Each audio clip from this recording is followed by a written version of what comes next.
पति, पत्नी और नौकरानी। शीतल और अभिमन्यु की शादी को 5 साल हो चुके थे, लेकिन अभी तक उनका कोई बच्चा नहीं हुआ था।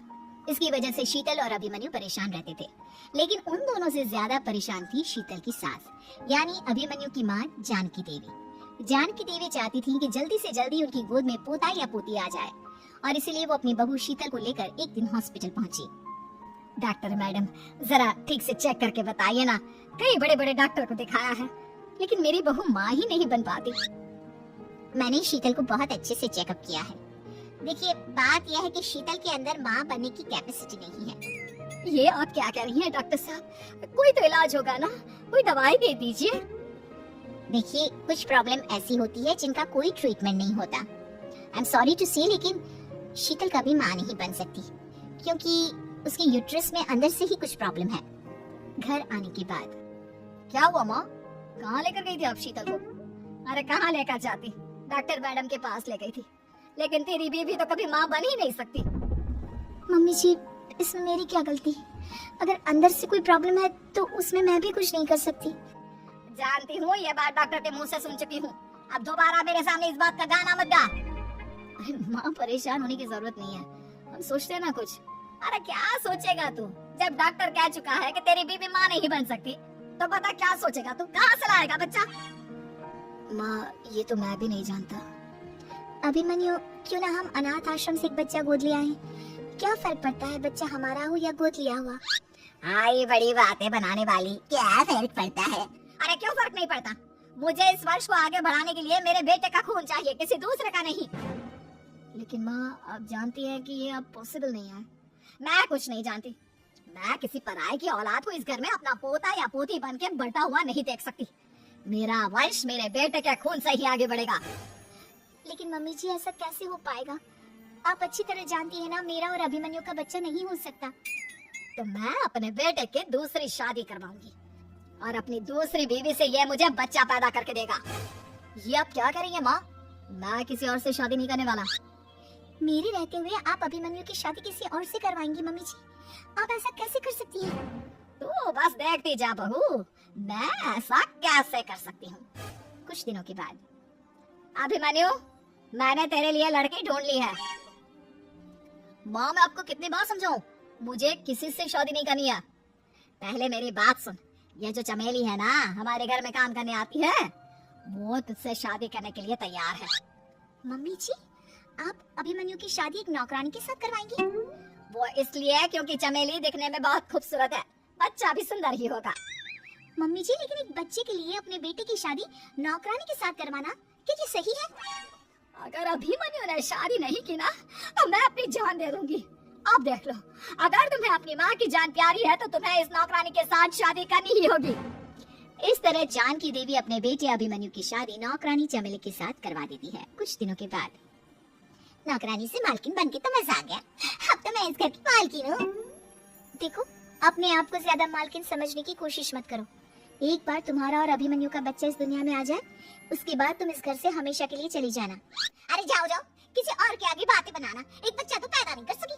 बढ़िया, जाओ जाकर मेरे लिए कॉफी बना कर लाओ। नौकरानी मैं हूँ या तुम?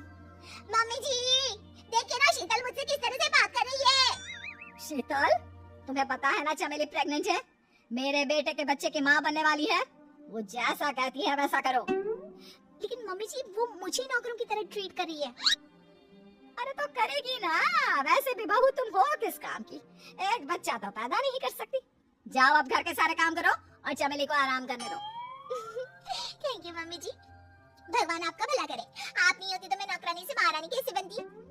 देखो, तुम्हें जो चाहिए सब मिलेगा, खूब खाओ पियो, मजे की जिंदगी जियो, लेकिन बस मुझे एक बच्चा पैदा करके दे दो। कुछ दिनों के बाद, मम्मी, बच्चे के लिए आपने मेरी शादी चमेली के साथ करवा तो दी, लेकिन दिन और रात का चैन मिट गया है। सारा दिन शीतल और चमेली की बहस चलती रहती है। अब शीतल को इस घर में रखने से क्या होगा? मैं तो कहती हूँ उसे घर से निकाल दो, है भी किस काम की। मैं ऐसा नहीं कर सकता माँ, वो मेरी पत्नी है, उससे बहुत प्यार करता हूँ मैं। तुम्हारी पत्नी चमेली है, चमेली, उससे प्यार करो। अरे तुम्हारे बच्चे को जन्म देने वाली है वो। अभिमन्यु, मैं खुद ही इस घर से चली जाती हूँ। वैसे भी अपने ही घर में नौकरों की तरह रहकर परेशान हो चुकी हूँ। घर की नौकरानी मेरे ऊपर हुक्म चलाती है।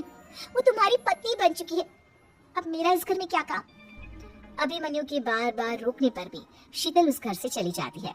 कुछ दिनों के बाद चमेली एक बच्चे को जन्म देती है।